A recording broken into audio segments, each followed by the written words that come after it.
Hey beloved, my name is Krista Pettiford. Welcome back to my channel. Today I want to talk to you from the subject of when God says no. Why? Because saying yes to God's no is not always easy. But before I get into this subject, I would like to ask you to subscribe to my channel and to like this video if it blesses you, and to share it with someone if you know that it has blessed you and you need to hear it. And leave me a comment down below if God has ever told you no. Let me know how you handled it. Let me know if this video blesses you. So I want to talk about it because God's best can often bring us pain, and we have to be willing to accept his no.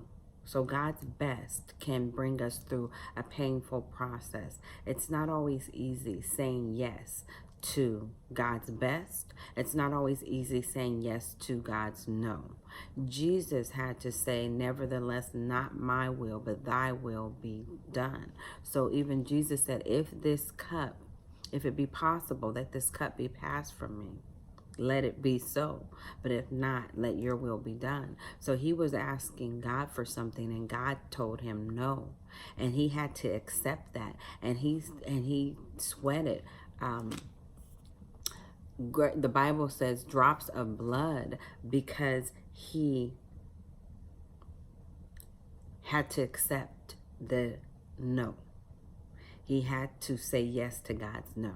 And sometimes we have to take ourselves through that. And so I want to get into what do you do when God says that? First of all, before I get into that, and I'm looking at my notes here, God knows better than we do. He knows better than we do what is for us. He knows what's behind door A, B, C, and D. And so if he says no to door D, no matter what it is, then we have to trust God. Even if it looks bright and shiny and it looks great and wonderful, God knows what's behind that door. He is all present, all knowing, all wise. And so we have to trust that God knows what's behind every no.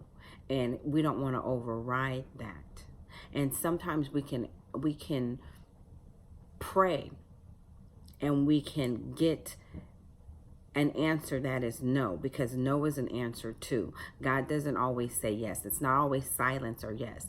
Sometimes it's no. And sometimes when God tells you no, he may not give you an explanation right away, and you have to trust him that he knows what's best. And when you obey his no, then he will explain to you why. But if he doesn't explain to you why he said no right away, then understand that at the set time, he will open that up to you. And when we override God's no, when we do what we want to do, there's consequences to that. And so it's important that we trust God and just allow him to lead us. And it's hard, but God's no is going to happen because we miss it. We desire things that we shouldn't desire. And sometimes they're not bad things, they're good things. But when things materialize, it's not always part of God's plan, whether it's a relationship, and that can be one that is a love relationship between a man and a woman who you're supposed to marry, or it could be a friendship that God says no longer serves your purpose. It could be an opportunity that you thought was just that you had been building up to, but then you pray about it and God says no, or even you don't pray about it and you get there and God starts to shut the door and he starts to reveal that no to you. Then what do? Do you override it and do you keep going, or do you submit to what God is doing and accept that no? And so I want to talk to you about what not to do. You don't override God's no. You don't keep going when God's no. You don't disobey him. 1 Samuel 15:22 says obedience is better than sacrifice. And so sometimes when God says no and we don't want to let something go, then we we do all the works, we do everything, but we don't give him what he's asked for exactly. We dance around it, we play around it, but God puts his finger on something, and you can do all the good works, you can sacrifice, you can do everything, but God is after what he asked you for, that one thing. And so we have to give him that. So you don't want to override him, you don't want to disobey him, and you don't want to do it anyway. You want to obey God. You want to, and it's not always easy. So that's the thing. It's not always going to be easy. Saying yes to God will bring us pain. Sometimes it will bring us a pain, like Jesus went through a pain. We sometimes when God asks you for something that you had your heart set on, that you had your mind set on, that you even had a soul tie in, because you don't only have soul ties to people, but you can be emotionally tied into something that you wanted, an opportunity, a group, a thing. Even like a home or something like that, you get emotionally connected, your soul gets invested in it, and so it can be hard to let go. So let yourself grieve, acknowledge the pain of the thing that you have to let go, that God has said no to it in your prayer, or that he's revealed it's a no, it's not a go, no matter how much you wanted it. But don't keep holding on to it. And sometimes we have to let go. To just be honest, sometimes there's a process. So you let go and you accept the no, but you have to continue to walk yourself through it. So there's stages of saying, okay, God, I surrender. But then you have to surrender a little bit more in your heart, and you have to surrender a little bit more through prayer, and you have to get your mind off of it, and you have to let it go, and you have to give up the memory or the desire for it, or what you thought it was going to be.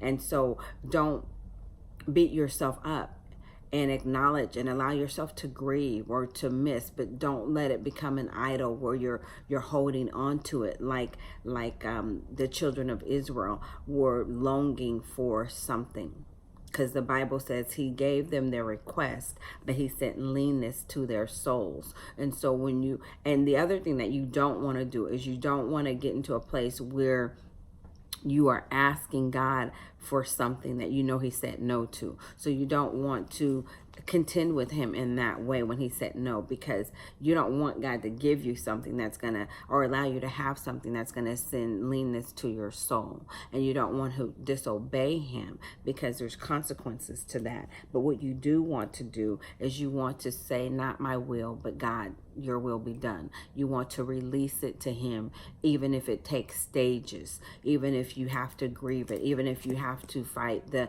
memory or the desire for it, if you have to give it up in stages, if you have to get used to the idea first of it being a no, whatever you have to do, you want to follow God, because he knows what's best for you. Again, he knows what's behind every door. He knows what's behind every no, and he knows what he has for you, and he knows what's behind every yes. So when you say yes to God's no, he has something better in store for you. But as I've already said, oftentimes what happens is we can give something up, and then we get stuck on it, and we want God to tell us what's next right away. So you said no to this, God. So what's next? What am I supposed to do? Who am I supposed to be with? If it's a relationship, what are my new group of friends? And we just have to trust and in his embrace, and just sit there for a while and let his presence fill that empty space. And that can be hard to do if you're grieving and looking at what's gone and feeling like you're missing something. But let him fill that space, beloved. And then when he fills that space, and you're well, and it is well with your soul, then he'll walk you into the next thing. At the set time, at the appointed time, he will reveal what he has for you. Because anytime God takes something away, it's not to be mean to you, it's not to hurt you, it's not to make you suffer. It's because he's working something for your good.